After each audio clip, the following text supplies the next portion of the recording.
Bienvenidos al capítulo 68 de El Bazar de la Bolsa. Continuamos hoy con la segunda parte de la tertulia que iniciamos con Emilio y Jaime. Y antes de empezar, tan solo recordar que cualquier activo mencionado en este podcast no es en ningún caso una recomendación de inversión. Son solo opiniones de los que aquí hablen y las inversiones de cada uno no han de basarse en las opiniones aquí expuestas. Sin más, os dejo con la tertulia y espero que os guste. Bueno, pues para seguir, ¿cómo veis un poco en general el mercado? ¿Qué perspectivas le veis? Porque parece que ha bajado mucho y dice, ha bajado pero ha recuperado. Bueno, han recuperado las de siempre un poco, las tecnológicas, pero el resto del mercado, pues hay de todo, pero el IBEX no sé, que está en 7.000 por ahí. Europa y eso no ha recuperado. ¿IBEX eso qué es? La mayoría de sectores, la mayoría de sectores no ha recuperado, ¿eh? No, pues, ¿cómo lo veis? ¿Cómo es el mercado? No, se está concentrando mucho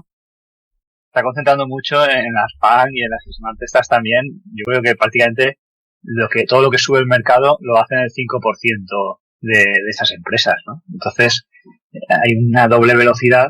Bueno, del IBEX ya ni hablo, y de hecho ya me he propuesto no invertir nunca ni un euro más y deshacer lo que me está quedando allí. Y a nivel global se está concentrando mucho. Entonces, de hecho, si tienes el MSCI World este año todavía estás en negativo, y en cambio el Nasdaq está en positivo por lo que están subiendo las PAN principalmente, ¿no? Bueno, y Tesla también. Entonces, yo creo que ahí hay que tratar de tener una patita en esa parte que crece tanto. Si quieres superar al mercado es imprescindible.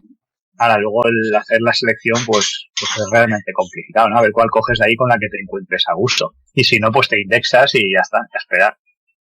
Es que, ahora por ejemplo, si lo traducimos un poco a la visión que nos hemos hecho aquí en el mundo inversor en España del mundo value, pues yo qué sé, podría empezar como por ejemplo Babcock, ¿no? Babcock es una empresa inglesa que se dedica pues tiene tres patas, por así decirlo, son defensa, se dedica a reparar submarinos y portaaviones nucleares, con lo cual es una barrera de entrada muy grande, tiene contratos a muy largo plazo, de hecho el 80% de contratos que tiene a largo plazo. Tiene también una sección donde tiene pues muchos helicópteros, por así decirlo, que se dedican tanto a rescates pues en montaña, en alta mar, como también a extinción de incendios.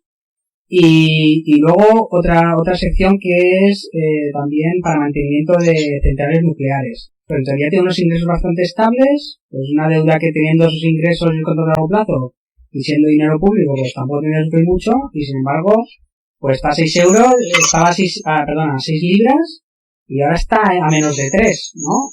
Es verdad que ha cortado el dividendo, no, pero bueno, es un ejemplo que estaba poniendo, pero hay muchos fondos que han invertido este tipo de empresas que parece que están a valoraciones absurdas, a PER 4 o 5, muchas dan dividendo y tal, y sin embargo cada vez la cotización va más para abajo. ¿Cómo lo veis? ¿Creéis que es momento para entrar ahí porque Arista, Babcock y tal están absolutamente valoradas y va a empezar a entrar dinero en un momento determinado, no sabemos si a un año o 3 años, pero que son empresas que fácilmente multiplican por 3? No, yo es que normalmente mi experiencia vital ha sido que el PER 8 se transforma en PER 4, el PER 4 en PER 2 y el PER 2 en PER negativo. Normalmente suele pasar así. Babcock lleva no sé cuántos, pero 2 o 3 profit warnings en 4 o 5 años. O sea, cuando una empresa presenta continuamente profit warnings es que sus beneficios no son para nada predecibles. Y además profit warnings fuertes. O sea, no precisamente le está yendo bien últimamente. Entonces, como Babcock, pues ahorita todo el ejemplo de empresas, cuando recoges colillas, lo normal es que acabes cogiendo alguna que esté encendida y te acabes quemando los dedos. Yo lo que pienso ahí es que yo, sin haber estudiado demasiadas esas empresas, lo que sí que tengo claro ahora es que los tiempos han cambiado. No es como en la época de Graham, ¿no? Cuando uno cogía un balance que no se lo leía a nadie y podía deducir cosas, sino que el mercado es más eficiente de lo que pensamos. Podemos tender a pensar que es ineficiente, ahora salvo que sea algo coyuntural, es decir, que es pasajero, como pueda ser, no sé, un litigio, un problema que se pueda pasar en 6 meses, 1 o 2 años y te puedas aprovechar, el pensar que tú vas a ser más listo que los demás y que una empresa que ya lleva un tiempo con una mala valoración se vaya a dar la vuelta, la experiencia me dice que eso no pasa prácticamente nunca, ¿no? Con el caso de BlackBerry se ha visto, con el caso de Nokia, con muchos otros, es muy difícil que se produzca un turnaround o que se le dé la vuelta a una empresa con unos resultados malos. En el caso de que se consiga dar la vuelta y los resultados pasen a ser buenos, pues entonces, oye, pues siempre puedes entrar cuando eso suceda, ¿no? Más vale, pienso a veces, perderte 6 meses de subidas que estar 6 años con bajadas. Entonces ahí hay que llevar cuidado, sobre todo, con creerse más listo que el mercado. Si el negocio lo entiendes y lo comprendes y estás convencido de que va a reflotar, porque a lo mejor te dedicas a ello, bueno, si una persona se dedica a reparar submarinos y sabe que ese es el líder mundial, probablemente le va a ir bien, ¿no? Ahora, si nosotros lo desconocemos, pensamos que el mercado se está olvidando de algo, ojo, que el mercado hoy en día tiene un montón de gente con screeners y haciendo formulitas raras y leyendo informes para averiguar cosas que nosotros no somos capaces de ver. Y hay equipos con profesionales y fondos que tienen legiones de gente analizando empresas para tratar de ver ahí, de ver dónde rascar un euro. Entonces es difícil que un particular pueda ver eso. Ya es difícil que lo haga un profesional, como para un particular en concreto, pues va a ser ahí complicado. Sí, yo lo veo parecido, Emilio. Yo creo que ahí, no sé cómo lo ves tú, José Manuel, pero es que, además, hablas de empresas normalmente que necesitan un CAPEX brutal. Hemos visto el daño que hace el CAPEX cuando hay una crisis como la que ha vivido. O sea, de acuerdo que era una crisis muy diferente a las otras, como casi todas. Pero claro, como digo yo, los gastos son fijos, los ingresos no. Entonces, estas empresas para tener que funcionar todos los días necesitan una barbaridad de dinero, una barbaridad. Necesitan en innovación una barbaridad de dinero, no son negocios donde con unos gastos brutales, salvajes, donde la predictibilidad del beneficio es mucho más difícil, porque claro, el gasto puede variarte, puede aumentarte, alguna partida es muy fuerte, cualquier baja de ingresos ya te ponen pérdidas. A ver, son negocios complicados. Teniendo alternativas, yo es como un poco lo que decía Emilio, dice, el balance en la época de Graham, nadie se leía un balance y entonces veías una empresa PER 4 y se producía esa ineficiencia. Hoy en día, la ineficiencia de mercado es cada vez menor y si en algún lado está, en la dificultad de prever las empresas que están teniendo estos crecimientos brutales, ¿hasta dónde van a llegar? Es decir, una empresa que crece al 70%, ¿hasta qué precio es razonable pagarla barato? Hasta 10 veces ventas, 20, 30, porque a lo mejor 10 veces ventas son al 50% en 3 años, 2 veces ventas. Y en 10 años es 0,1 veces ventas. Y puedo hacer un 10 bagger, un 20 bagger. Y yo creo que ahí es donde está la ineficiencia del mercado real hoy en día, no en una empresa PER 4, porque normalmente si está PER 4, los propios directivos se hincharían a comprar acciones, o se lo dirían a todos sus amiguetes. No se lo veo complicado hoy en día. Lo que el mercado no te valora, y eso es, creo que la clave del éxito en la inversión, o sea, la gente no tiene visión de largo plazo, y el mercado tampoco te valora una empresa que pueda crecer durante 20 años. Y eso es que es muy difícil de ver, pero el que haya comprado Apple, lógicamente, hace 20 años, pues habrá dado cuenta que una empresa que crezca al 20-30% durante 20 años, eso no hay mercado que te lo valore. Y ahí es donde realmente está la clave del éxito, si uno consigue encontrar una empresa que siga creciendo constantemente, ¿no? Totalmente de acuerdo, Emilio. Pienso exactamente igual que tú. La creación del valor es la verdadera ineficiencia, que es muy difícil de prever. Con el tiempo, claro. Hombre, la creación de valor no lo sé, pero la destrucción de valor, eso sí que está a la orden del día en muchas empresas y fondos patrios. Está bastante claro. Y normalmente suele ir relacionado con PERs bajos.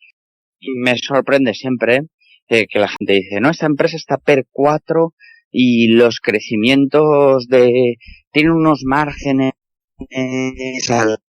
y crece no sé cuántos, a veces te ponen en small caps de esa y tú dices, ¿y tú qué piensas? Que toda la gente que está ahí es imbécil, que tú eres el primer balance y que los directivos son imbéciles y no se han puesto con llenas ni nadie se ha dado cuenta de eso. Vamos, porque yo soy el directivo de una empresa y sé que está eso y sé que eso es un caramelo en dulce, vamos, me voy a estar trabajando toda mi vida, pido hasta el último céntimo en comprar ahí acciones como si fuera un descosido. Entonces, lo que normalmente lleva es que esos crecimientos anteriores, el año siguiente no van a ser igual ni parecidos, los márgenes antes no tenían ningún modo, y terminan como terminan las cosas. que yo creo que sí que hay empresas, que seguro que hay joyas escondidas y tal, pero bueno, al final yo creo que el fallo de esta estrategia al final ha sido poner demasiado peso en eso, ¿no? En buscar empresas que a lo mejor tienen un PER muy barato, sin embargo el modelo de negocio es un poco que iba en decadencia, es como lo que comentábamos de Unibail Rodamco, ¿no? Que parecía una empresa muy estable, sin embargo tú, pues ahí te creías Peter Lynch y ibas a darte un paseo por los centros comerciales, y claro, a lo mejor en el centro de Madrid no se nota porque está todo lleno a todas horas, pero si vas a un centro comercial, por ejemplo, como Castellón, pues tuvieras muchas franquicias que estás aquí, si tienen para el alquiler y tal, no sé cuándo van a sacar, porque eso el sábado no podrán vivir. Claro, hay un modelo de negocio, ¿no? Que es de los hidrocarburos, y parece que están yendo a menos, ¿no?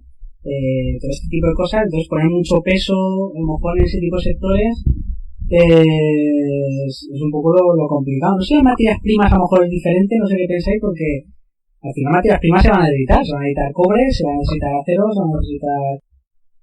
Hay una presión deflacionaria muy grande hacia las materias primas, porque lógicamente todas las empresas industriales que son deflacionarias por naturaleza en sus productos intentan comprar siempre más barato, y cuando no lo consiguen ya entonces intentan irse a otro producto distinto que es más barato que el otro, y puede ser que uno llegue a desaparecer, ¿no? Entonces es complicado que eso, aunque suba la demanda, se llegue a valorar, ¿eh? No sé, yo no lo veo como inversión, desde luego, las materias primas, igual que el oro no me parece una inversión, sino más bien hay una especie de salvaguardia. Con las materias primas lo veo igual, el valor en la sociedad realmente. Tú que tienes un negocio lo sabes. Si tú compras hierro y vendes hierro, no generas nada. Tú tienes que comprar hierro, transformar el hierro, manipularlo, y luego esa manipulación, ese conocimiento es lo que hace que lo vendas más caro y ganes dinero. Si vamos, por ejemplo, las de cobre están subiendo mucho. Yo tengo dos en cartera que son Southern Copper y Atalaya Mining, y han recuperado mucho, ¿eh? O sea, Atalaya Mining ha subido en poco tiempo de 0,80 libras a 2. Y Southern Copper también estaba en torno a los $30 y ha subido a 45. Está ahí, el cobre parece que está despegando, igual que el oro, aunque el oro es un motivo diferente, ¿no? Pero también dicen que en China la producción está a tope, y yo, por ejemplo, le pregunto a gente que tiene algo de relación con China y me dicen que ahora mismo allí, bueno, eso, la producción industrial ha subido, ¿no? No sé si está ya casi a niveles antes del COVID. Pero el cobre yo creo que es muy cíclico, ¿no? Yo cuando trabajaba en la obra hace 10 años, me acuerdo que venían ahí algunos de Rumanía a robarnos el cobre, porque estaba en una parte alta del ciclo y estaba carísimo, se lo llevaban hasta de las farolas, ¿no? Entonces, creo que ahí lo que se hace es que se especula con un producto que en ocasiones sigue un patrón cíclico. Cuando está alto se vende, se vende, cuando está bajo se intenta comprar, ¿no? Bueno, esa es la historia de siempre, que también puedes repetir con el oro o la plata. Sí, es que el cobre, claro, la tesis es que va a crecer, no solo porque va a crecer, o sea, porque si somos optimistas y esperamos que la actividad económica crezca en general, pues crecerá el consumo de acero. Pero el cobre además tiene el catalizador de que los coches eléctricos pues necesitan 4 veces más de cobre, las energías renovables pues necesitan kilómetros de cobre también, de cable de cobre, las comunicaciones, el internet y todo esto pues también. Entonces va a haber como una sobredemanda por avance de la economía, que sobre todo irá hacia esos sectores. Lo que pasa es que hay factores que no dominas. Si pasa con el petróleo, la demanda de petróleo sigue subiendo en el mundo, impulsada por Asia. No sé si sube ahora mismo un 2%. Ahora, en cambio, el precio se ha derrumbado, ¿no? Entonces hay que llevar cuidado, porque aunque crezca la demanda, puede ser que factores exógenos hagan que no se refleje en el precio. Entonces eso te implica, tener esas empresas implica también que tienes que estar muy atento a lo que pasa en el mercado y en los ciclos, por si te tienes que deshacer rápido de ellas. Es que generan mucho estrés. Tienes que estar ahí muy atento, muy pendiente, y la verdad que tienes que tener cierta habilidad, ¿no? Yo, en mi caso, ya tengo bastante aquí con criar a 2 niñas, trabajar y mirar algo de la bolsa. Bueno, ¿y cómo veis las perspectivas? O sea, ¿cómo estáis en el mercado? ¿Estáis muy puestos en liquidez? ¿En qué tipo de acciones estáis más invertidos? ¿Cómo lo veis en general? ¿Cuál es vuestra perspectiva? ¿Creéis que va a haber un segundo bajón y luego creéis que va a recuperar un sector que ahora está muy deprimido? ¿Cómo estáis posicionados? A ver, más o menos lo comentábamos. Yo sigo pensando, soy muy optimista a largo plazo, sobre todo yo siempre me hago la misma pregunta. La inversión, el dinero tiene que estar invertido, porque no se produce en el mundo nada de eso de que hay millones en cuenta bancaria. Billones, me refiero. Al mundo, la gente tiene el dinero invertido. Lo que puede variar es de activos. Cuando hay una crisis, hay de un activo respecto del otro. O sea, cuando sale el dinero de un sitio y entra en otro, salvo que hay un apalancamiento excesivo en el mercado, que en este caso no se da. Entonces, cuando no hay alternativa, porque los inmuebles están muy caros, porque los bonos están carísimos, pues obviamente la alternativa primera más razonable es la renta variable. De hecho, hay un indicador que a mí me gusta bastante, que es el Premium Equity Risk, que es la diferencia entre el bono, la TIR del bono y la TIR del SP500, del bono a 10 años americano. Ese gap está en máximos históricos. O sea, nunca ha habido tanta diferencia de rentabilidad entre una cosa y otra.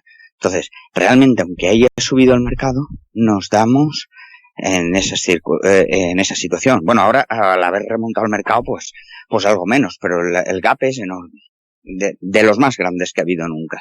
Entonces, no estamos en una situación que yo creo de un mercado carísimo. Lo que se está produciendo es una dispersión clara, porque estamos en medio de una revolución tecnológica y vamos hacia una parte de mercado que va a ir muy bien, que es la tecnología, otra parte que es salud, que seguirá yendo bien, otra parte que es inversión en activos, etcétera, etcétera, que seguirá yendo bien porque el mundo necesita cada vez más patrimonio para gestionar, y otra parte de negocios más antiguos que no van a tener crecimiento o que van a tener de crecimiento que lo van a pasar muy mal durante 4 o 5 años, que no han subido y que Dios sabe si volverán a subir o cuándo subirán.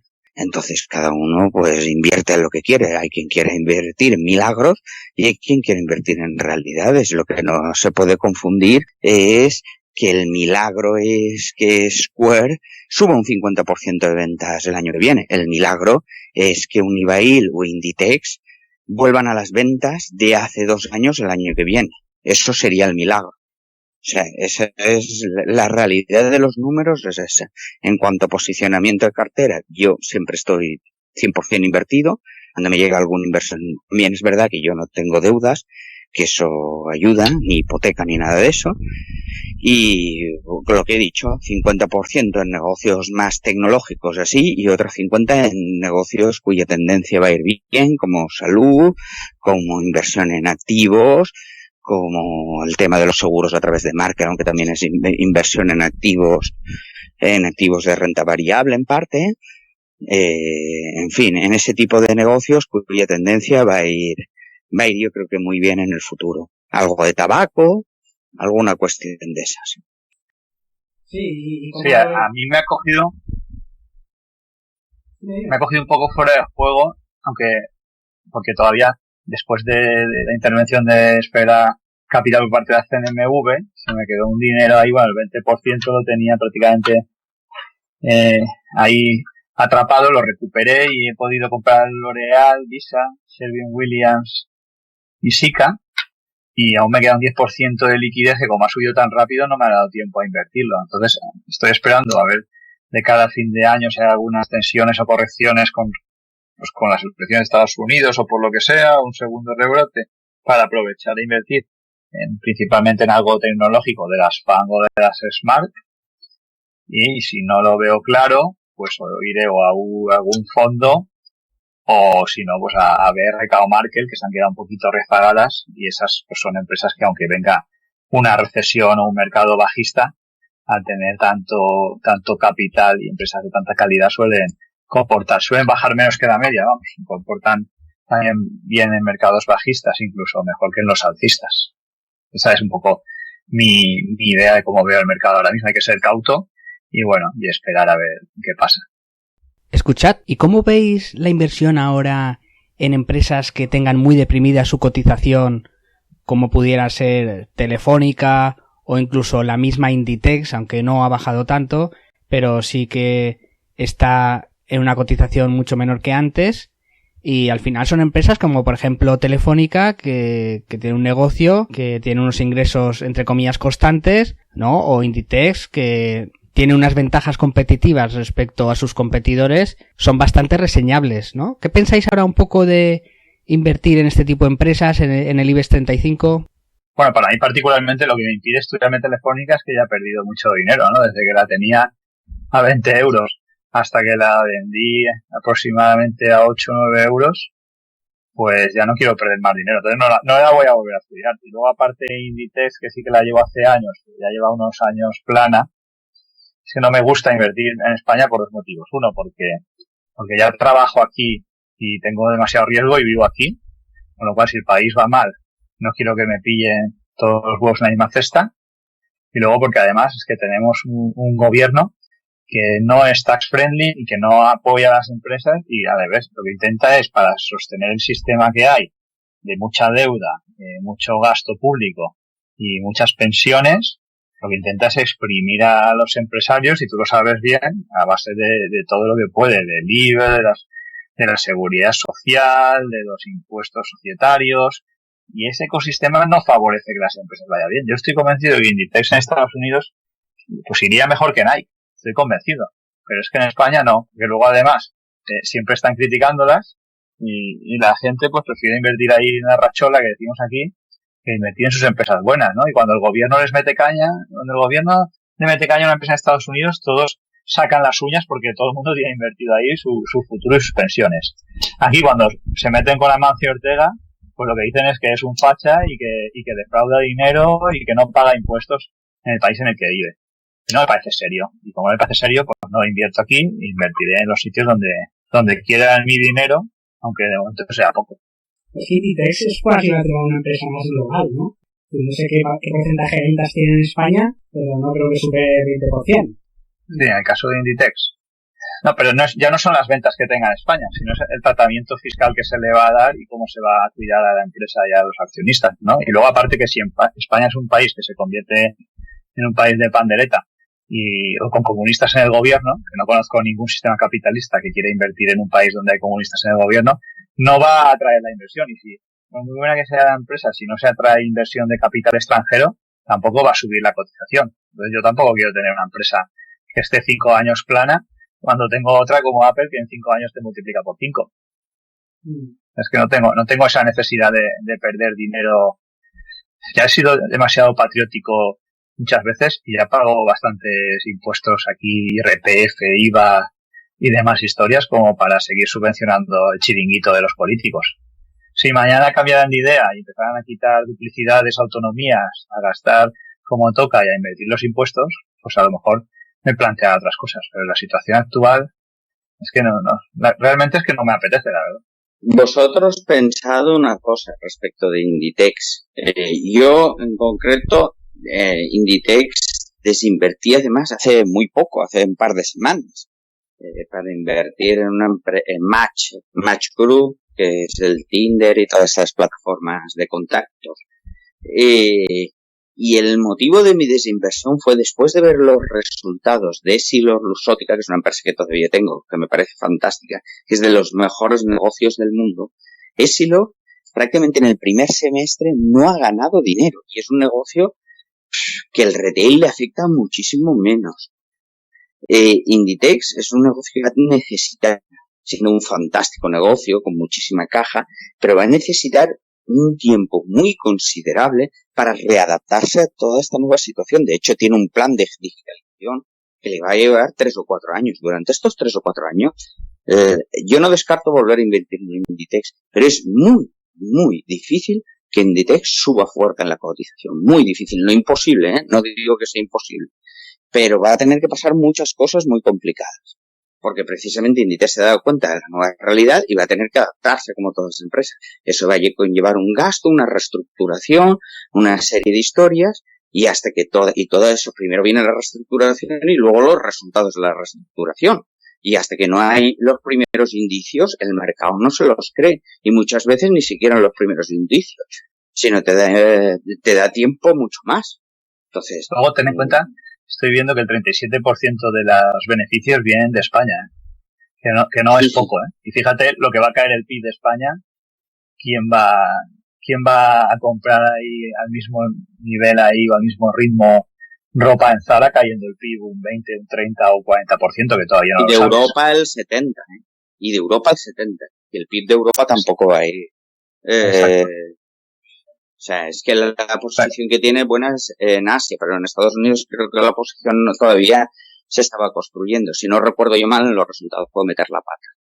Pero vamos, a mí lo que me hizo cambiar de opinión fue eso. Yo digo, yo voy a estar aquí sufriendo como si fueran aquellos sufridores del 1, 2, 3, 3 o 4 años. ¿Con qué necesidad? Si hay alternativas, que es donde lo veo yo. Si hay alternativas de negocios que van bien y que van a ir razonablemente bien los próximos años. Entre 3 o 4 años. Yo llevo años en Inditex, ¿no? Y antes del split, ¿no? Que creo que llegó a 130 euros. Y ya lleva el plano, pues lleva casi 5 años, ¿no? Entonces tampoco le voy a dar el beneficio de la duda 5 años más. Si en 1, 2 o 3 años esto no remonta, pues me cambiaré a otra que vaya bien. Lo sentiré mucho por Amancio y por el señor Sánchez y por el Coletas, que dejarán de cobrar ahí más impuestos. Pero prefiero que se vaya a otro país donde sea tax friendly que a un sitio donde no funcionan los negocios y ya está. Fíjate, y yo si tuviera que apostar a ver, pueden haber revalorizaciones de un 20% arriba, cosas de ese tipo. Yo no es esto a lo que me refiero, a que suba un 20% y en vez de a 22 que esté a 26 o 27 o 28. Pero eso es lo que puede haber los 3 o 4 próximos años. Si no, yo apostaría que pero cuando uno hace una apuesta no lo hace para sacarse un 7 o un 8% en una empresa como Inditex, con problemas como ahora. Para eso te vas a una inversión mucho más estable, por así decirlo. Pero yo apostaría porque se recuperará, pero que tendrá 2 o 3 o 4 años de travesía. Si tuviera que apostar a día de hoy, te diría, volverá a pegar otro arreón para arriba, pero va a estar una serie de años importantes hasta que se reconvierta su negocio en totalmente digital. O muy digital, o 50-50, que es la idea que lleva Inditex. Como siempre, mucho que reflexionar, ¿no? De hecho, ¿qué pensáis? Yo creo que ahora es tarde, pero ¿no tendrían que unirse empresas como, voy a poner ejemplos si se me acaba de ocurrir, o sea, seguramente no sea un buen ejemplo, ¿no? Pero, ¿qué pensáis de que se tendrían que unir Mercadona, el Corte Inglés, Inditex, para poder competir logísticamente y en ventas por internet con Amazon? Yo creo que tiene mucho sentido. El Corte Inglés, te fijas, ahora está hecho una mierda, unos zorros, con perdón. Pero el Corte Inglés era el líder en comercio electrónico y estaba casi a nivel de Amazon hace unos años. Ha bajado mucho y se podían haber unido para ser los líderes, ¿no? Y hacer las cosas bien, porque tiene una imagen muy buena. Pero luego al final tienes que tener una visión como la de Bezos y tienes que tener ganas de comerte al mundo y hacer las cosas bien y un sistema que te respalde. Y eso, por un lado, no hay un sistema que te respalde. Y en España es un país donde tampoco hay emprendedores. Mira, prácticamente la gente que emprende algo es porque han heredado dinero y no saben qué hacer. Raro es el que sale y todavía más raro el que sale con un negocio y encima la apoyan financieramente. Entonces es difícil que de gente que no tiene hambre o de hijos o heredados, pues se cree algo. Y al final lo que pasa con el Corte Inglés es que se han ido poniendo ahí los familiares de Isidoro Álvarez y eso pues ha acabado como el rosario de la Aurora.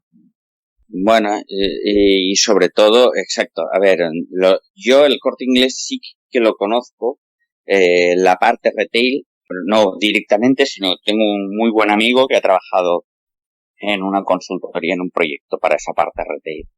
Y vamos, la imagen de los directivos, me ahorro objetivos por si acaso se relaciona, pero digamos que es la normal de los directivos en España. Es que los directivos en España en general pensamos que tenemos unos directivos buenísimos, pero suelen ser muy malos y muy malos. Los hay buenos, pero están todos fuera. Se van todos fuera porque aquí es una mierda. Sí, claro. Exacto. Sí. Aquí el que asciende es el lameculos. Y luego los salarios encima son de risa. Claro, comparado con un directivo de una empresa trabajando fuera, que el salario es de risa y lógicamente solamente se quedan por gente con una visión muy limitada o que piensan, pues, yo qué sé, que los negocios tradicionales siempre van a ser iguales y que el momento en el que un negocio va mal simplemente es cuestión de seguir apostando por haciendo lo mismo pero reduciendo costes y no invirtiendo en nuevas cosas, que no arriesgan absolutamente nada y que tienen poca idea de hacer las cosas. O sea, eso... Mucha gente, directivos españoles hay muy buenos, pero han estado fuera, ¿eh? Por el caso, yo qué sé, pues el caso de Quinto ha estado en Coca-Cola, el vicepresidente mundial de Johnson & Johnson es valenciano, o Sí. O sea, hay muchos directivos por ahí de éxito, pero desgraciadamente pues no suelen estar aquí, porque aquí lo que hay mucho es enchufado y mucho piño blanco de asesor en empresas semigubernamentales, y eso al final pues da el resultado que da. Sí, eso es así. De hecho, yo tengo familiares que han trabajado para multinacionales, pero siempre fuera. Y cuando han venido a España han salido huyendo o han querido salir huyendo. Porque dicen que no... Vamos, que las cosas se hacen. Incluso dentro de las multinacionales muy mal en España. Hay esa propia cultura enquistada. Es que en España yo creo que hay una generación que el que hizo más o menos las cosas bien, le han ido las cosas muy bien, ¿no? A mucha gente. Y esta generación es que no les puedes contestar nada. Claro, aquí a la gente le va bien heredando y engañando a los demás, es como le va bien en este país a la gente. Pero a ver, ¿a quién conoces tú que haya montado un negocio ahí desde cero, ahí, peleando y luchando? Muy poca gente. Sí. De hecho, preguntaros a ver, yo siempre hago la misma pregunta. ¿Cuánta gente sabéis, no que tenga un millón de euros, sino más de medio millón de euros de patrimonio neto con entre 40 y 45 años construido por ellos propios solamente? Yo no conozco, no te voy a decir 500.000, te voy a decir ni 100.000 euros construidos por ellos solo. Prácticamente no conozco a nadie. O sea, eso es terrible. Salvando el ladrillo, ¿no? Eso es terrible porque lo normal en una sociedad es donde en un país como España debería haber un 5% de personas con más de 40 años que tuvieran más de 1 millón de euros de patrimonio neto construido por sí mismo, otro 10% más de medio millón de euros y otro 30% de gente con una situación solvente de 200.000 euros o cosas así, la gente que lo ha hecho bien, por así decirlo. Ese 50% con una economía saneada y el otro 50% pues una economía complicada, como todo, haces las cosas bien, te van bien, hacer las cosas mal, te va mal. Eso es el dualismo normal. Sin embargo, en este país es que eso es una cosa alucinante. Descubre... Esas cosas llevan a mejor tiempo, porque el tema este de los startups y ser emprendedor y comerte el mundo es una cosa relativamente reciente. O sea, que empezó en los años... en la década del 2000 al 2010, por así decirlo. Antes te sacabas una carrera y el pensamiento era que te iba a ir bien. Oye, me saco mi ingeniería, me saco mi administración de empresas y tal, me voy a colocar en una buena empresa, me va a ir bien, me voy a comprar una segunda residencia como mi padre, y eso al final ha resultado ser falso, ¿no? Porque los sueldos... Hombre, a mí me lo vas a contar. Claro, los profesionales nos hemos devaluado, porque antes había poco, pero ahora hay muchos, y el crecimiento no ha sido, o sea, no ha sido el cambio tan fuerte en España de los años 60 a los años 2000 como de los 2000 hasta ahora, ¿no? Aunque... Claro, de todas formas también, o sea, un ingeniero, por ejemplo, que gane o que la empresa le cueste, que una empresa pague 3.500 euros o 3.200 y que le lleguen de salario 1.500 porque el resto se va en seguridad social de IRPF, eso es una barbaridad. Eso solo pasa, yo creo que en parte de España solo pasa en Francia, con la diferencia que en Francia los salarios son el doble. Pero en un país con salarios de 1.000 euristas, eso es una auténtica salvajada. ¿Todo para qué? Para que se lo gasten los políticos en el gasto que ellos quieren. O sea, no tiene ni pies ni cabeza, vamos. Es un país, o sea, es muy curioso porque cuando siempre se habla de que Dinamarca tiene un 50% en impuestos, se olvida la gente que en Dinamarca no se pagan cotizaciones a la seguridad social y en España sí. Entonces, si tú le sumas el 30% de cotizaciones a el IRPF que paga un español medio, nos vamos por encima del 50%.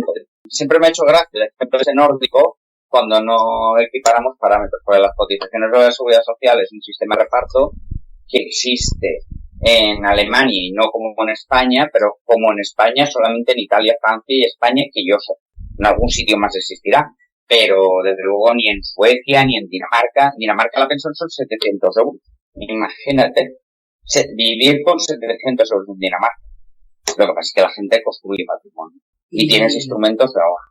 En cuanto a la animadversión que explicaba Emilio, hacia el empresariado español, a mí hay un caso que me llama mucho la atención, que es el de Farmamar, que es una empresa que siempre se la ha tratado como es una empresa chicharro, ¿no? Una empresa que era pura especulación y puro humo, y es una empresa que ahora no me acuerdo del año, pero creo que en el 2013 le aprobaron un medicamento antitumoral para tratar el cáncer. Eso no lo ha conseguido ninguna empresa en España. A día de hoy se le han aprobado 2 más, el Aplidin contra el ovario y también el Cepsire contra el cáncer de pulmón microcítico. O sea, ninguna empresa en España ha conseguido que le aprueben antitumorales y aún así es tratada con mucho desprecio, como una empresa que es una estafa, ¿no? Después de todo lo que ha conseguido, y bueno, está a punto también de sacar al mercado un medicamento contra la dolencia del ojo seco, que hace mucho tiempo que no se saca un tratamiento contra esta dolencia,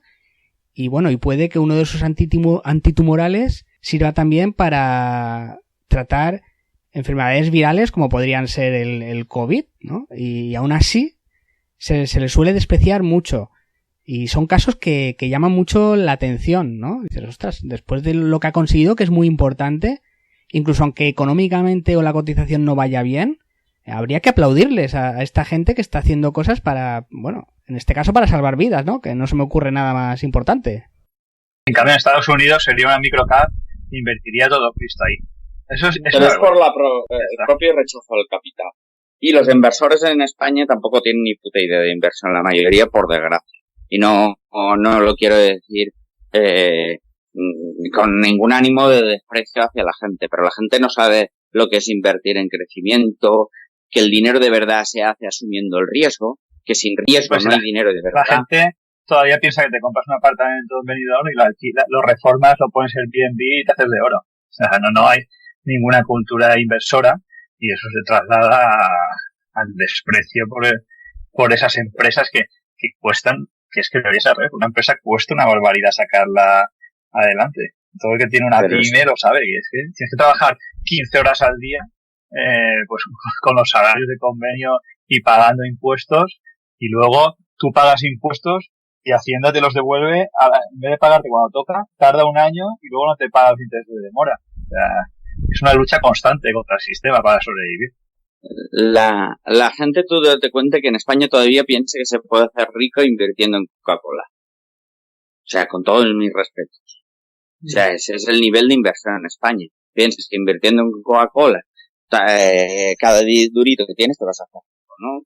Tendrás una cantidad razonable, porque es como invertir, yo que sé, en un bono de los Estados Unidos, pues al final no vas a perder dinero, ganarás probablemente, ¿sabes? Un bono que esté bien, ganarás probablemente, pero rico no te vas a hacer. Es que, claro, hay que tener muy claros los conceptos. Si tú quieres ganar dinero de verdad y hacerte independiente financieramente y no asumes algún tipo de riesgo elevado en tu inversión, mínimamente elevado, tampoco lo vas a conseguir. Otra cosa es que tú estés dispuesto a hacerlo y que te compense. Si no te compensa, yo lo entiendo perfectamente.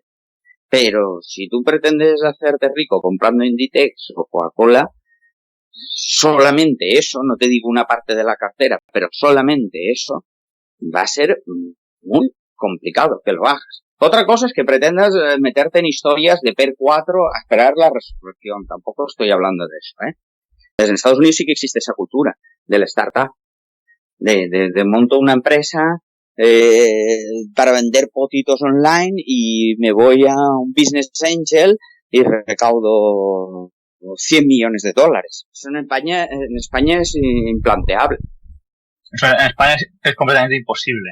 No quiere decir que en Estados Unidos te lo regalen, pero es que en España esa posibilidad ni existe. Bueno, respecto a lo que comentáis, dos aspectos, ¿no? Uno, que a lo mejor sí que podrías hacerte rico invirtiendo en Coca-Cola o Berkshire Hathaway, pero es muy lento, ¿no? Si, por ejemplo, tú inviertes 2.000 euros a día de hoy y se supone que cada 7-10 años puedes doblar el capital, pues a lo mejor al cabo de 70 años tienes, pues vamos a poner entre 150.000 euros, que está muy bien, ¿no? Para haber invertido 2.000 euros, pero has tenido que esperar mucho y sobre todo, claro, ves que crece el capital sobre todo en los últimos años y es muy lento. Otra cosa es que va a ser rico pues en una cantidad menor de tiempo. Y en esto es muy interesante porque creo que un poco ha cambiado el paradigma de la inversión. Me refiero, pues por ejemplo, las empresas que han reinado durante varias décadas, sobre todo en el siglo XX, como petroleras, como bancos, pues sí, han ido aumentando muchas su patrimonio, pero ha sido también algo muy lento, porque además se veían obligadas a hacer inversión, la mayoría en infraestructura, ¿no? Pues por ejemplo, Telefónica, petroleras en plataformas petrolíferas, eran instalaciones muy caras. Sin embargo, ¿y qué pasó con esto? Que, pues en mi caso, por ejemplo, claro, invertías en este tipo de empresas, en las FAN, y de repente hacías un 15%, un 20%, claro, y decías, ostras, pues esto ya a lo mejor es lo que va a crecer la empresa los próximos 3 o 4 años, pues lo vendo ya. Y no veías muy claro todo el potencial de crecimiento que tenían estas empresas, ¿no? Porque iba a crecer de una forma tan salvaje y no estábamos acostumbrados a este tipo de empresa que no tenían CAPEX, que les llegaba un río de dinero, que tenía una caja brutal y además el mercado, el objetivo, pues era brutal porque entre la globalización y que el tipo de negocio es muy escalable, pero más escalable que casi ninguna empresa de las que habíamos visto hasta ahora, salvo el Windows, ¿no? El Windows a lo mejor y Microsoft, pero claro, justo en estas 2 décadas ahora van mejor, pero Microsoft ha sufrido bastante porque no paraban de comerle terreno a otras. Y claro, eso ha sido para muchos inversores difícil de ver. Y yo creo que hay muchas empresas hoy en día, pequeñas empresas con mucho potencial de crecimiento, que han crecido muy rápido y es como otra forma de invertir a la que hay que estar muy atento, ¿no? Pues por ejemplo, pues voy a poner Shopify, ¿no? Pues una empresa que casi empezó de la nada y ya está compitiendo, codeándose con muchas de las grandes, o Square que comentábamos. ¿Qué os parece? ¿Creéis que hay que estar atentos también a esto, ¿no? Ver, implicarse en sectores, en tipos de empresa con modelos de negocio que vayan a crecer mucho en poco tiempo? Estar muy atentos a modelos de negocio que puedan tener un crecimiento muy fuerte y esto se debe a cómo está estructurada la sociedad hoy en día, la economía hoy en día, que hace posible esto, ¿no? Y hace posible que pequeñas empresas tengan un alto potencial de crecimiento en poco tiempo. Y esto es un nuevo reto para muchos inversores. Pero es que lo que hay que pensar también, José Manuel, es que detrás de las FAN, la gente se está quedando en las FAN, y es un poco volviendo al principio de la conversación. Y hay toda una serie, y no me refiero solamente a las Smart que hablamos, hay muchas otras empresas que han crecido una barbaridad y muchas no justificarán, Fastly, Livongo, empresas de este tipo que yo no sé si al final serán jóvenes promesas que llegarán a algún sitio o no llegarán a ningún sitio, no lo sé, pero hay toda una generación de empresas, a lo mejor estamos hablando de 30 empresas como mínimo, que podría ponerte en una servilleta si me pusiera a escribirte, que de esas probablemente 5 o 6 saldrán 20 pagas, o sea, oye, a lo mejor 10 desaparecerán y 5 se quedarán en empresas intrascendentes o cosas de ese tipo. Entonces, ahí es donde está el dinero, claramente. Estoy convencido que ahí es donde está el dinero. Otra cosa es que te compense el riesgo o no. Pero si tú quieres hacerte rico, ahí es donde estará el dinero. Otra cosa es que te compense el riesgo o no, te equivoques, pierdas el 50% de tu capital y luego dice, claro, para multiplicar por 5 todos estamos apuntados, para perder el 50 no, pero ahí es donde está es más fácil buscar milagros ahí, que es lo que quiero decir, que buscarlos en una petrolera o en Vapor. Yo lo veo. Sí, además es que hay muchas empresas, a mí me han salido de esas varias bien. También es verdad que muchas veces entras, porque si no entro, no la seguiré, ¿no? Y se me pasará. Y las que han funcionado bastante bien, sobre todo en biotecnología o equipamiento médico y tal. Y, no sé, por ejemplo, Teladoc es el líder de la asistencia sanitaria, ¿no? Y claro, la ha pillado todo esto. Sí, ha comprado Livongo. Creo que compró Livongo hace 2 o 3 días. Sí, se han fusionado. Pero mira, Teladoc, por ejemplo, podría ser un ejemplo muy interesante de este tipo de empresas que estamos analizando, porque ahora también puede haber más oportunidades que en otros momentos del mercado. Más me refiero en volumen, a más número de empresas que puedan representar una oportunidad. Pues por ejemplo, Teladoc, aunque parece una empresa que se está hablando ahora, es una empresa, bueno, Teladoc, para el que no conozca, es teleasistencia sanitaria. Y Teladoc empezó a desarrollar su producto ya a principios de los 2000, porque de hecho creo que cotiza desde el 2004. Entonces ahora hay un montón de empresas que llevan desarrollando su producto más de 10 años, haciendo una apuesta muy fuerte, ¿no? Que te puede salir mal. O sea, tú puedes perder mucho dinero y peor aún, mucho tiempo, que es algo que no se puede comprar apenas, desarrollando algo que luego no funcione. Otro ejemplo, por ejemplo, podría ser Tesla, ¿no? O, por ejemplo, la misma PharmaMar. La misma PharmaMar llevan desde los años 80 investigando y están saliendo ahora los resultados que ya veremos si salen, ¿no? Bueno, ahora ya parece que sí que va a tener resultado, pero, por ejemplo, PharmaMar es una empresa que hace un año pues valía €1. ¿Por qué? Porque se veía que o le aprobaban el producto o se vería abocada o bien a una ampliación de capital o bien a una quiebra.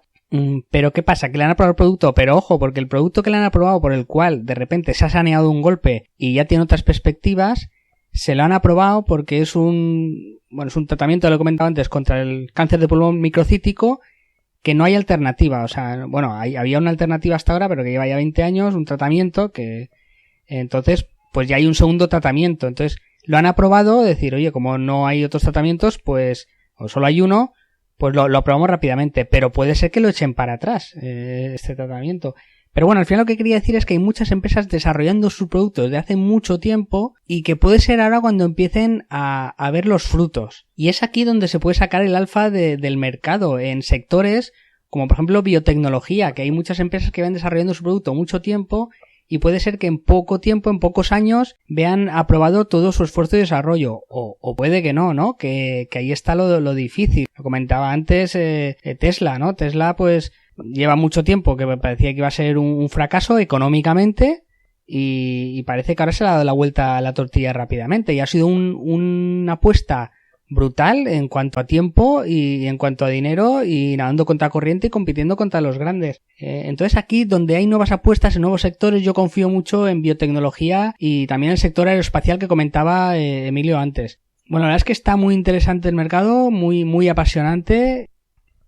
Empresas como Teladoc tienen, por ejemplo, el ejemplo paradigmático de las que has dicho, a mí me parece, entre las que has dicho, Teladoc. Yo le auguro un futuro brutal. Entonces, si has metido a lo mejor una posición de un 1, un 2% a la cartera, no te digo que metas el 10, o un 5 si eres muy valiente, ¿sabes? Un 4 si eres más valiente, eso ya a gusto del consumidor. Pues claro, es una empresa que a lo mejor metes esto, pero no lo vendes, le dejas correr, y a lo mejor dentro de 10 años te encuentras la sorpresa que has hecho de los 10 baggers. Es que los 10 baggers se hacen ahí. Es muy difícil hacer un 10 bagger. Y yo qué sé, en Pepsi.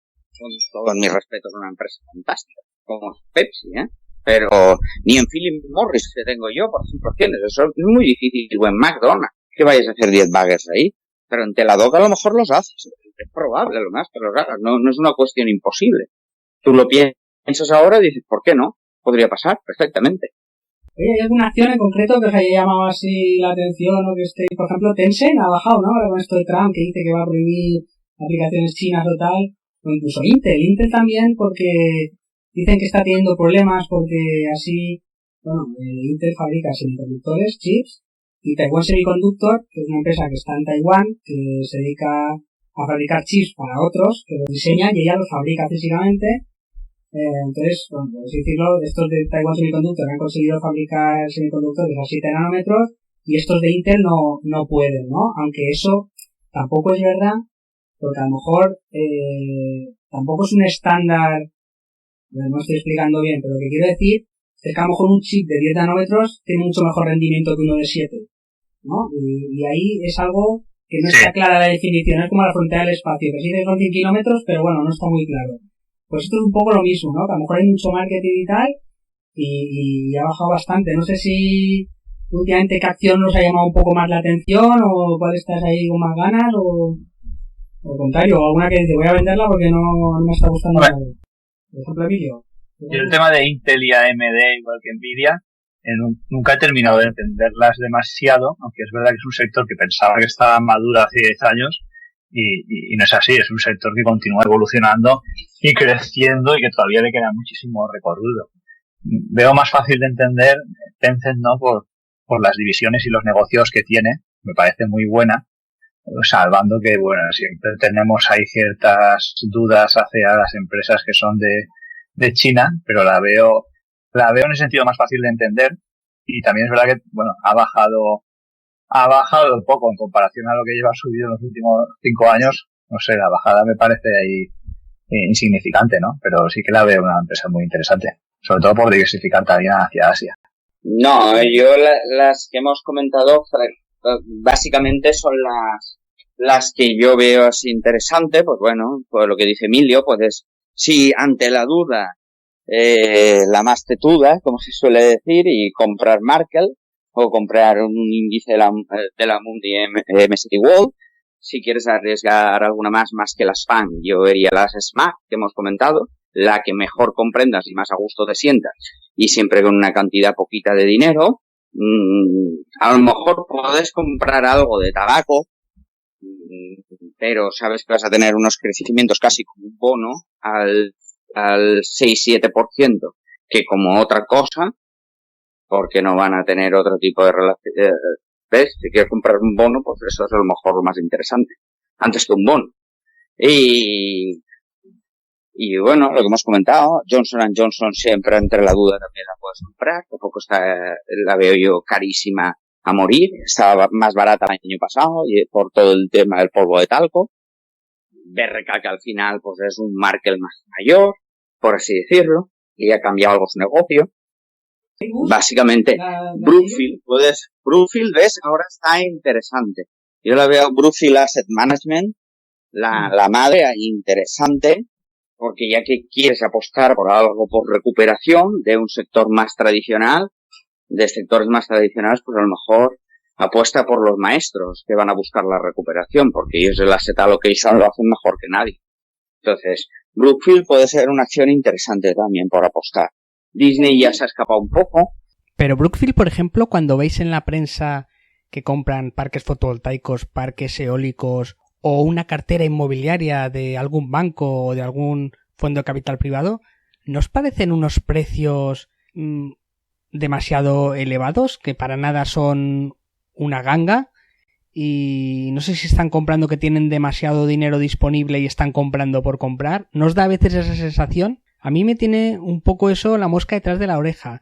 Bien es verdad que Brookfield Asset Management, el mayor riesgo que podría tener, por así decirlo, se lo traspasa a sus subsidiarias, porque Brookfield Asset Management es como la empresa madre y debajo pues tiene Brookfield Infraestructuras, Brookfield Renovables, Brookfield Private Equity. Entonces el riesgo lo corren las de abajo. Brookfield Asset Management es que como que, por así decirlo, como que cobra comisiones de las otras. Entonces es una empresa muy segura y además yo creo que Brookfield trabaja de la siguiente manera. Pues yo compro tal instalación o tal, me deja el dinero el banco o el grupo de inversores privados que me ha dejado el dinero, pero el posible riesgo lo corre solo esa infraestructura o eso que he comprado. O sea, en caso de ir mal, el deudor se quedará con esa infraestructura. En ningún caso podrá ir contra la empresa madre, ¿no? Algo así, ¿eh? Eso es la teoría así a grandes rasgos y seguro que luego te pones en los detalles y cambia mucho. Pero es una cosa que a veces, no, pues compran una cartera inmobiliaria en un banco. Digo, ostras, pero estás comprando una cartera inmobiliaria que es que ni regalada, ¿no? Porque tú tendrás que pagar IBI, tendrás que pagar la seguridad y a lo mejor estamos hablando de edificios que están en un pueblo, en un interior, que no se van a vender. ¿Qué pensáis de esto? Bueno, ha caído bastante, ¿eh? Desde máximos ha caído bastante Brookfield, ¿eh? Estamos hablando de que Brookfield ahora está a 32 y antes del split estaba a 45 a precio de split. O sea que ha caído bastante. O sea, le queda bastante margen, ya no es el precio a lo mejor del año pasado de los private equity que se fue un poco de madre. O sea, estamos hablando de que ha caído bastante. Entonces yo ahora sí que si quieres apostar por la recuperación, sin duda, nadie tiene más experiencia, es Private Equity o Blackstone o Apollo, el que tú lo veas, el negocio de Private Equity o de gestión de activos reales, porque realmente es más lo que es la realidad. Pero vamos, esa gente es la que más experiencia tiene en esas cosas y en situaciones estresadas la que lo suele hacer mejor. Son los mejores del mundo en eso. O sea, yo ahí sí que veo, si quieres, antes apuesto por una acción tipo esa que por ejemplo. Si tengo que buscar una recuperación. Y de hecho estoy en Brookfield y no en eso. A lo mejor es porque yo estoy convencido de la tesis, me equivoco. Pero vamos. Sí, bueno, y el CEO de Brookfield está claro que es un excelente ahí directivo, ¿no? Da gusto escuchar, hay una conversación que se la recomiendo a la gente en Google Talks, que domine inglés y el que no se puede poner también los subtítulos en castellano, que se la recomiendo, que hace una presentación de Brookfield o de lo que es la gestión de activos reales y los principios de Brookfield, que es muy interesante, de Bruce Flatt, pueden poner ahí Bruce Flatt Google Talks y la encontrarán, le ponen los subtítulos si no saben inglés o no lo dominan lo suficiente, o incluso lo dominan suficiente, pero no para estar sin subtítulos en inglés, y además lo explica muy bien, muy clarito y de una manera muy comprensible los principios. Me parece muy interesante esa empresa, ¿ves? Ya que hablábamos de empresas infravaloradas, esta probablemente yo porque ya tengo una posición fuerte, pero si no, me parece de las más interesantes. ¿Airbus? ¿La seguís? ¿Qué os parece el tema del sector de la aviación? Emil. Yo Airbus ya llevo hace mucho tiempo y la verdad es que es un sector en el que no entraría porque lo veo tan complicado ahora y de hecho le ganaba mucho dinero y con esto del coronavirus pues me ha bajado bastante, ¿no? Sigo ahí en positivo, pero yo creo que va a la mitad ya. Entonces es un sector que le va a costar recuperarse porque pues bueno, la aviación hasta que la gente vuelva a coger confianza costará, no va a ser cuestión de 1 ni 2 meses. Entonces pues es una buena empresa, pero con unas circunstancias a día de hoy complicadas, ¿no? Que no sabemos si va a tardar en resolverse 6 meses o 6 años.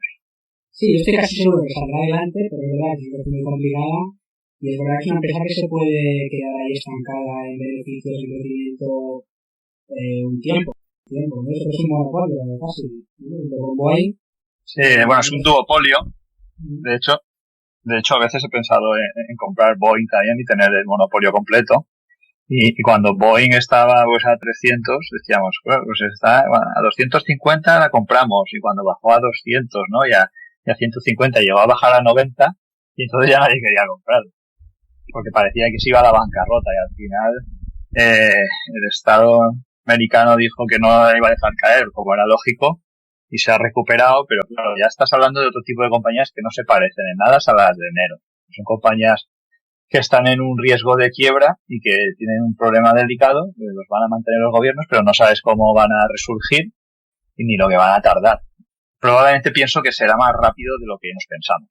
Ahora, hay una gran incertidumbre ahí que tienes que tener la capacidad de sufrir, que decía el ruso, para tener ahí un buen rendimiento, ¿no? Hasta ahora ha sido un rendimiento extraordinario, pero vamos a ver después del COVID cómo se funciona eso. Lo que tengo claro también es que ahora va a ser más difícil que le salga competencia. Si antes lo era, a ver quién saca ahora una compañía de aviones para hacerle esa competencia. Sí, porque Mitsubishi Heavy Industries se va a meter en eso, se va a meter en construir aviones, yo supongo que ahora lo habrá parado y habrá que ver la China Coemac, que en teoría se supone que será la competidora, lo que tardará también en ponerse un poco a la altura de los estándares y tal de europeos y... yo a la gente que estoy preguntando, más o menos los vuelos me dicen que van entre el 80 y el 100% de ocupación. El número de vuelos ha caído, claro. Claro. En Iberia ha caído un 95% el número de vuelos, aunque sigan yendo llenos, ¿no? Pero el sector está muy tocado. Y a ver qué aerolínea ahora se pone a comprar aviones nuevos. Esa es la clave. El tema es un poco ese, José Manuel, que lo veo como lo de Inditex. Volvemos a una cosa parecida. Ahora las aerolíneas prácticamente están quebradas, están fatal todas en las cuentas. La que lo veas da miedo, que es lógico, es que no hay más, es como los cruceros peor todavía. Entonces, ¿qué es lo que pasa? Ahora mismo es implanteable, todos los pedidos se han paralizado. Es implanteable plantearse un pedido, al contrario, están hablando de reestructuraciones, de ver cómo pueden cuadrar para no irse a tomar por viento. Claro, cuando se recupere, llegará la vacuna el año que viene, pongamos, que llegue en marzo, hasta que la tenga la gente la vacuna es junio. Hasta que junio tenga la vacuna y empiecen a restaurarse los vuelos, pero claro, no es restaurarse los vuelos, es que las compañías, para animarse a cambiar su flota, siempre que no se hagan muy viejos los aviones, a lo mejor pasan 2 años y luego sí que hay una demanda muy fuerte, repunta, pero claro, te tienes que pasar 3 años a Airbus sin ganar dinero. A ver, sin tener pedidos. A ver si va a tener una ampliación de capital y no va a poder aguantar más. Es que es probable que le pase, por desgracia, o a Boeing. Quebrar no van a quebrar, porque son sectores estratégicos, eso lo tengo clarísimo. Pero si te pegan una ampliación de un 50%, un 30%, la dilución que te producen del capital es terrible. Y eso no es un escenario descartable. cómo están las cosas, por desgracia, porque además son sectores que tienen muchos empleados, muchas fábricas, muchas historias de empresas. Como antes de que pasara esto, que era implanteable, yo estuve siempre tentado de entrar. Siempre. Y probablemente cuando vea un escenario mejor, pues a lo mejor me decido entrar en alguna de las dos, porque me parece un sector que aunque necesita mucho CAPEX, sí que es verdad que es ahora mismo un oligopolio de dos, hasta que cambien las cosas.